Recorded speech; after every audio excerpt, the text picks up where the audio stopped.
Anda masih bersama kami, Saudara, di Kompas Bisnis. Saudara, selain menimbulkan korban jiwa, banjir dan longsor juga menyapu kebun dan lahan pertanian. Petani pun menjadi salah satu yang paling terdampak bencana. Kemudian, apa yang bisa dilakukan oleh pemerintah untuk mendorong relaksasi kredit di wilayah bencana dan juga mempermudah pencarian modal, mengingat para petani dan pedagang menjerit meminta bantuan pemerintah. Kita bahas bersama ekonom dari Universitas Paramadina, Wijayanto Samirin, melalui saluran Zoom. Pak Wija, selamat pagi. Pagi, Mas Ian. Pak Wija, kita ketahui saat bencana, petani menjadi salah satu yang paling terdampak karena lahan mereka yang juga terimbas banjir begitu. Kemudian permasalahannya adalah petani ini menyuarakan begitu bagaimana mereka terkait dengan kredit-kredit mereka. Ini soal kredit petani, terutama yang di luar KUR. Bisakah uang milik perbankan di write off, mekanisme penundaan penagihannya ini seperti apa kira-kira, Pak? Ya, pertama tentang write off ya. Write off tidak membantu karena write off itu hanya pemindahan buku. Jadi kredit-kredit bermasalah dikeluarkan dari balance sheet bank tapi tetap ditagih Hmm. sehingga buku bank itu menjadi bersih tetapi para debtor, para petani tetap ditagih. Yang diperlukan menurut saya setuju dengan apa yang disampaikan oleh Pak Prabowo untuk kur petani karena memang mereka betul-betul dalam kondisi sangat sulit itu dihapuskan. Hmm. Nah, kemudian bagaimana dengan pelaku ekonomi yang lain seperti pengusaha, pedagang kecil, UMKM gitu ya, yang layak mereka dikasih relaksasi. Hmm. Jadi pada saat COVID, pemerintah itu mengeluarkan kebijakan relaksasi kredit, di mana ada penundaan pembayaran pokok, penurunan suku bunga, perpanjangan tenor. Nah, ini sangat layak untuk dilakukan, Mas Ian, Hmm. dalam situasi seperti ini. Dan yang diperlukan adalah POJK, peraturan OJK untuk mengatur ini semua. Oke, Pak Wija, ini kan seperti Pak Wija sebutkan tadi terkait dengan Presiden Prabowo yang memang memutuskan akan menghapuskan utang KUR petani begitu yang terdampak bencana. Ini akan sebesar apa dampaknya, Pak Wija, mengingat porsi KUR juga kan tidak sebesar kredit modal usaha lainnya? Ya, dari sisi size memang sangat kecil, tetapi kalau dari sisi jumlah kepala, jumlah orang yang terbantu itu akan luar biasa. Karena petani itu merupakan profesi mayoritas di sana. Jadi walaupun nilainya kecil, impact-nya akan luar biasa. Jadi ini justru merupakan langkah yang sangat efektif. Tetapi membantu petani saja ini tidak cukup. Karena kalaupun nanti akhirnya mereka bisa berproduksi, siapa yang membeli, siapa yang mendistribusikan, Mhm. kemudian konsumennya siapa. Jadi memang langkah yang dilakukan harus komprehensif, Mas Mhm. Ian. Misalnya, para pedagang juga harus dibantu. Tadi sempat kita singgung, perlu dikasih relaksasi pembayaran kreditnya, sehingga mereka yang sekarang ini sedang terdampak ekonominya, seperti tadi interview dengan pedagang di Banda Aceh, Mhm. salesnya turun 30%, ada yang 50%. Ini mereka nggak kuat mencicil pinjaman, maka perlu dikasih relaksasi. Oke. Ini akan sangat membantu. Jadi secara cycle begitu ya, kita melihat siapa saja yang sebetulnya perlu dibantu. Tadi disebutkan bahwa bukan hanya petani, ketika petani diberikan keringanan, ternyata hasil dari pertaniannya juga kan memang harus ada yang membeli, ada juga pedagang. Jadi dalam kondisi darurat seperti ini, siapa saja yang perlu dibantu oleh pemerintah, Pak Wija? Jadi the whole cycle Hmm. dari petani, kemudian distributor, konsumen, gitu ya, pedagang, ini mereka semua perlu dibantu dan perlu dibantu hanya satu siklus ekonomi. Mhm. Ketika satu siklus ekonomi itu terjadi, sangat yakin saya mereka sudah bisa mandiri, bisa membantu dirinya sendiri. Nah, setelah satu siklus ekonomi itu berjalan, maka relaksasi kredit itu bisa mulai dikurangi secara perlahan. Tapi di masa-masa awal ini memang bantuan harus cukup masif untuk membantu mereka segera kembali ke kehidupan yang normal, Mas Ian. Mhm. Mhm.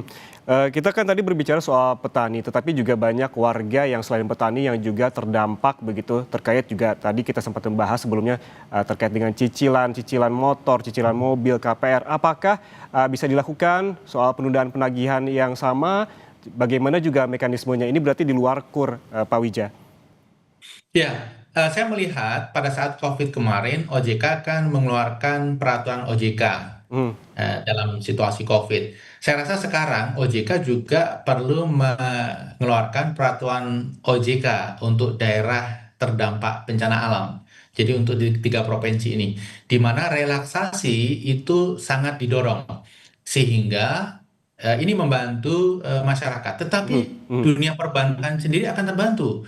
Kenapa? Karena kalau tidak melakukan relaksasi, mereka akan mendapat beban luar biasa dari apa yang namanya kredit macet. Ini sangat buruk bagi buku mereka. Hmm. Ketika OJK mengeluarkan regulasi tentang relaksasi, saya yakin perbankan di sana, apakah ini BUMN Hmm. ataupun swasta, mereka akan memanfaatkan tidak untuk membantu konsumen saja, tetapi untuk kepentingan dirinya sendiri juga. Oke, oke Pak Wija, kalau kita melihat bencana yang begitu masif ini, fokus utamanya kalau kita melihat di awal tadi ada petani kita bahas, kemudian juga ada mekanisme terkait juga bantuan terhadap warga lainnya. Fokus utama yang perlu dilakukan oleh pemerintah terkait dengan bantuan itu harus dimulai dari mana dulu sih, Pak? Saya rasa ini harus komprehensif. Jadi kalau dari sisi siklus ekonomi tadi, dari Hmm. sisi kredit kita sudah bahas ya. Tapi yang lain yang tidak kalah penting adalah dari sisi demand. Bagaimana masyarakat itu mempunyai daya beli, mereka bisa mengonsumsi. Di sini bansos perlu Hmm. digelontorkan. Hmm. Kemudian bagaimana supaya aktivitas ekonomi itu bisa berjalan sehingga mereka bisa mandiri. Nah ini perlu infrastruktur tadi, masalah listrik, masalah internet, masalah transportasi, masalah kantor, sekolah, rumah sakit, ini harus dijalankan secara paralel tentunya oleh bidang-bidang dalam pemerintahan yang berbeda-beda. Tanpa pendekatan yang komprehensif, maka Hmm. situasi tidak akan membaik. Kredit dibantu, kemudian bansos dibantu Hmm. tanpa perbaikan jaringan logistik, maka ekonomi Oke, tidak akan berputar. Bantuan itu akan menjadi permanen sifatnya. jadi ini harus berjalan secara paralel, tidak bisa satu-satu begitu ya, Pak ya? Ya, harus Hmm. koordinatif lintas kementerian, lintas pusat dan daerah. Ini prinsipnya total football, semua bergerak seperti yang pernah kita lakukan Hmm. pada saat bencana tsunami Aceh atau gempa Jogja, gempa Jawa Timur. Itu menunjukkan pendekatan total football akan dengan cepat bisa memperbaiki keadaan. Oke, terkait juga dengan bantuan yang memang dibutuhkan oleh masyarakat juga di sisi lain begitu di pihak perbankan dan juga pemerintah mungkin ada risiko-risikonya. Kalau kita melihat selain KUR, ini terkait juga dengan penundaan cicilan, apakah menurut Pak Wijaya ini akan jadi risiko bagi perbankan dan apakah ini nantinya akan masuk ke kredit bermasalah? Ya, bencana alam ini sesuatu yang sifatnya force major. Hmm. Jadi tidak diantisipasi oleh semua pihak. Jadi risikonya di luar risiko yang anticipated gitu ya. Nah, memang sudah pasti kredit macet akan meningkat. Tapi seberapa besar peningkatannya itu tergantung bagaimana kita melakukan strategi relaksasi. Hmm. Jadi ketika strategi relaksasi itu dilakukan dengan tepat, kemudian pendampingan kepada UMKM dilakukan dengan baik, Hmm. maka kredit macet akan bisa diminimalisir. Tapi Mas Ian, Hmm. bencana sebesar ini dampak ke kredit macet pasti akan luar biasa besar. Oke, Pasti strategi bank itu relaksasi akan seperti apa Pak membutuhkan uang. kira-kira?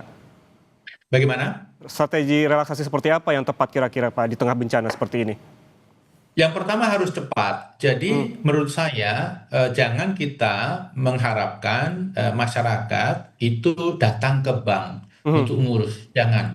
Perlu kebijakan yang one size fit all. Misalnya daerah bencana kategori berat mendapatkan relaksasi seperti ini. Hmm. Daerah ini mendapatkan relaksasi seperti ini, daerah ini mendapatkan relaksasi seperti ini.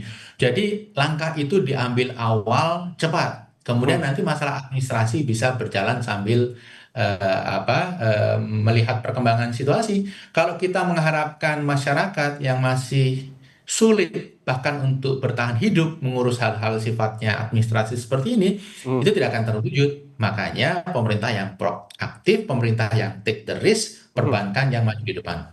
Oke, kalau tadi kita bahas soal perbankan, kalau dari sisi KUR sendiri Pak Wija, jika KUR petani dihapuskan, apakah ini akan jadi beban APBN nantinya? Jadi begini, ketika KUR itu dihapuskan, Hmm. maka modal perbankan itu akan tergerus. Jadi modal perbankan turun sebesar jumlah KUR yang dihapuskan. Kalau untuk bank BUMN ini make sense karena ini penugasan dari pemerintah dan memang mau tidak mau bank BUMN akan mengalami rugi. Mhm. Tapi pemerintah bisa mengkompensasi dengan berbagai hal, misalnya PNM atau apapun, atau subsidi bunga nantinya. Nah, yang memang delicate ini yang swasta. Karena swasta kan dia tidak mungkin melakukan hal-hal seperti yang dilakukan oleh BUMN, gitu ya. Rugi nggak apa-apa karena arahan dari pihak otoritas. Kalau bank swasta kan pasti profesional dan profit apa seeker Mhm. gitu ya. Jadi ini agak-agak sulit bagi bank swasta. Kemungkinan besar ya akhirnya mereka akan mengalami loss akibat kredit macet, Mhm. tetapi saya tidak yakin mereka akan secara sengaja menghapuskan kredit Oke. gitu. Mhm. Mhm. Sebisa mungkin kredit yang bermasalah itu tetap akan di-manage, dia akan write off supaya bukunya bersih, tapi tetap ditagih, kemudian direstrukturisasi. Karena itu sesuatu yang umumnya terjadi Mhm. di Mhm. perbankan swasta. Mereka tidak bisa serta-merta Oke. mengikuti perintah pemerintah untuk menghapus. Oke, kalau saya tarik benang merahnya terkait perbincangan kita hari ini sebetulnya yang dibutuhkan adalah demi membantu warga baik itu dalam hal KUR ataupun kredit lainnya di luar KUR, ini harus ada memang penanganan secara komprehensif, tidak bisa satu persatu karena setiap korban ini memang perlu bantuan begitu ya Pak Wija. Terima kasih Wijayanto Samirin, Ekonom Universitas Paramadina atas waktunya bersama kami di Kompas Bisnis. Sehat selalu Pak. Terima kasih, Mas Ian. Saudara jangan kemana-mana, Kompas Bisnis usai jeda akan kembali.